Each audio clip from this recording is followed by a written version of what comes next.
Commander Koski reports! Greetings, Echo Cluster. This is Commander Koski reporting live from the Megarena. As you always ask for some VCRs, let's take a look at the most coolest battles this turn. Here, there's this combat between Will-O-Wisp and Raw Evil Empire. Here you can see he has Uswa class, the trader that has been pestering Raw, and it has awesome amount of Mark 8 torpedo. It's actually so awesome amount that even this gunboat over here can't really suck them. But that doesn't matter because there is another ship there waiting for that Uswa after it has taken out this gunboat.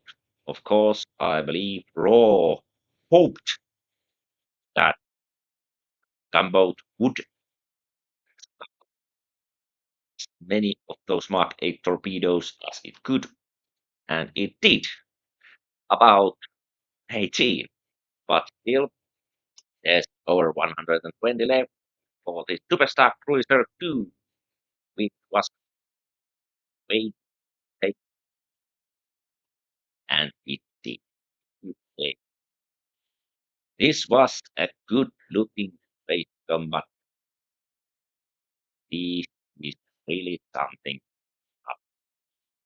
But on this turn, let's take a look first my strategies. You see, I have here a situation where stingers are coming in as a tidal wave against my planets. What to do? What to do? Well, first of all, in my own game, I can use the time machine by using the quick keys I and O on the keyboard, and I can look into the future and see that where these stingers will be headed. It actually shows their destination and where they will be left. So if the horror players tries to make it look like it would go to this planet, but it would actually go to this planet, that time machine trick will reveal that true destination of that stinger. So it's kind of a feature of the game you can use to bypass such tactics. Then I have here a super transport that brings clans to planets with only one clan on them. So as I destroy these various stingers, the splash damage won't give the planet to the enemy. And also I'll tow now this Merlin with heavy blasters over there, so it can every turn destroy stingers and not take any damage and not use any armament, so it's excellent in that. Also, these ships will bring some more starbase materials here, and I'll put up some starbases with at least 20 fighters on them, so if needed, they can take out a stinger by themselves. So I've got situation under control, and of course I'm bringing something extra there too, so that if some ships come or some more stingers come or something, I'll be prepared. And that was my anti-Horwasp strategies, but now it's time to check this game. We are on turn 49, only 11 turns to go, but we've already seen a lot of Megarena action, so now we can do some analysis about what works. Let's look at the scoreboard. We have the top 3 players here. We have Morgan, Scram, Sovereign. What's common with them and what's different? Well, what's excellent is that they are all different races. They are not same races at all. Actually, all the top races here are very different from each other. There are 2 Horwasps there, yes, but there's also some crystalline and everything. Very heterogeneous races, that's excellent. So it's not about one race being a dominant one. That's a good sign. But what did these 3 do in the beginning? Well, they all made lots of peace deals to secure their behind, so to speak. Behind, if they've got multiple.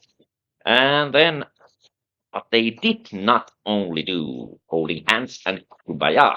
No, all these drop players viciously attacked one player in the very beginning. Morgan's attacked Dragon 22, stole a rush from the start. Cram attacked Day and murdered the lizard from his home cluster, and Sovereign made that great headshot against the Fury in Renatas in the Nebula. And so they all did a vicious and very successful early attack. Then all of them had a usable fleet before ship limit. They all had something they could use by ship limit for offensive action. Morgans did it by stealing and trading. Graham did it by having those warships ready and then just pushing enough clans into them. And Sovereign is playing the evil empire, so he had Corbies and you don't need many and some support ships, and they can make offensive action if you have the skill, and Sovereign indeed has. Actually, I can give. This is not a surprise for me. All these three players have won me in the game, so I knew they are excellent players. So also what's common in them is that they are some of the best players on the site. So this is not about luck. Then what's also common in all of them is continuous warfare. They've been fighting from the start and been fighting throughout the game, especially Morgans, who is still taking planets every turn. Cram has stopped, but Morgans doesn't stop taking planets, and that's why he's number one. Morgans is an excellent moment. And then what makes Morgans special? Why is he so far away from everybody else? Well, there's the public secret that the international team joined this game in order to test it. So they have multiple players here and they try to find the best strategies to actually win this when it becomes a league game. So they've been playing together as a team in this game, and it shows. Morgans has had a lot of help from Maba, and not only is he one of the best players on the site, but he also gets help from other great players. So the team bonus is shown here in this planet count. Of course, it has then been obvious that there's some little misunderstandings inside the team how much of a team game this is, as they've been fighting against each other too. But everything is going according to the plan. If a team, the international team member is going to win it here. But let's see. It could be that the third player, the third position, can be changed to something else. I would be very surprised if somebody would overcome Cram in this game, but perhaps it's possible too. So there will be some excitement to see here on a Megarena. Planetextravaganza. Commander Koski reports. Planetextravaganza. Commander Koski reports.